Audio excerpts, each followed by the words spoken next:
ಕನ್ನಡ ಚಿತ್ರರಂಗದ ದೊಡ್ಡ ದೊಡ್ಡ ಹಿರಿಯ ಕಲಾವಿದರು ಹಾಗೆಯೇ ತಂತ್ರಜ್ಞರು ಎಲ್ಲರೂ ಇದ್ದಾರೆ.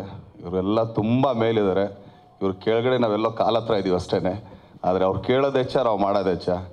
ಈ ಸಿನಿಮಾ ಒಳ್ಳೇದಾಗಲಿ.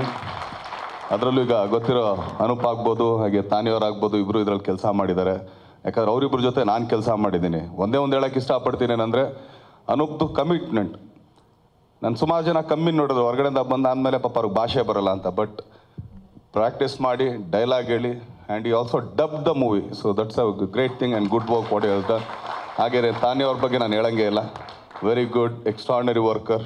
ಸೊ ಇವ್ರ ಜೊತೆ ಕೆಲಸ ಮಾಡಿದ್ದಾರೆ ಅಂದರೆ ಅವ್ರು ಇನ್ನೂ ಎಷ್ಟು ಟ್ಯೂನ್ ಆಗಿರ್ತಾರೆ ಅಂತ ಹೇಳೋಕ್ಕೆ ಇಷ್ಟಪಡ್ತೀನಿ. ಸೊ ಆಲ್ ದಿ ಬೆಸ್ಟ್, ಒಳ್ಳೇದಾಗಲಿ. ಆಮೇಲೆ ದೇಸಾಯಿ ಸರ್ ಬಗ್ಗೆ ಮಾತಾಡೋಂಗೆ ಇಲ್ಲ. ಅವ್ರು ಏನೇ ಮಾಡಿದ್ರು ಕೂಡ ಅದಕ್ಕೊಂದು ಅರ್ಥ ಇರುತ್ತೆ. ಆಮೇಲೆ ಈಗ ಇಷ್ಟೊತ್ತು ಇದು ಮಾಡ್ತಿದ್ರು, ಬಟ್ ಇದೊಂದು ಹೇಳೋಕ್ಕೆ ಇಷ್ಟಪಡ್ತೀನಿ.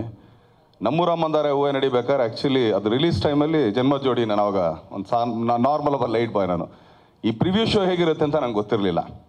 ಸೊ ಎಲ್ರಿಗೂ ಟಿಕೆಟ್ ಬಂತು ಆ್ಯಕ್ಚುಲಿ, ಸಿನಿಮಾ ರಿಲೀಸ್ ಆಗಿದೆ ಹಿಂಗೆ ನಡ್ರಿ ಅಂದ್ಬಿಟ್ಟು. ಅವತ್ತೆಲ್ಲ ಶಿವಣ್ಣ ಆಗಲಿ, ರಮೇಶ್ ಸರ್ ಆಗಲಿ ಎಲ್ಲರೂ ಬಂದರು. ಆ್ಯಕ್ಚುಲಿ ಗಾಯತ್ರಿ ಥಿಯೇಟ್ರ್ ಮೈಸೂರಲ್ಲಿ ಅವ್ರು ಶೂಟಿಂಗ್ ಮಾಡ್ತಿದ್ರು. ಆ ಸಿನಿಮಾನ ನಾವು ಪ್ರಿವ್ಯೂ ಶೋ ಅಂದ್ರೆ ಹಿಂಗಿರುತ್ತೆ ಅಂತ ನೋಡಿ ಆನಂದ ಪಟ್ಟಿದ್ದೊಂದು.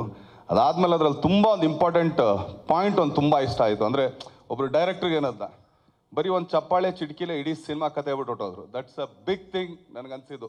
ನೋಡಪ್ಪ ಈ ಥರ ಅಂತ ಅಂದ್ಬಿಟ್ಟು ಆ ಥರ ಅವ್ರಿಗೆ ಹೇಳಂಗೆ ಇಲ್ಲ ಅವ್ರಿಗೆ.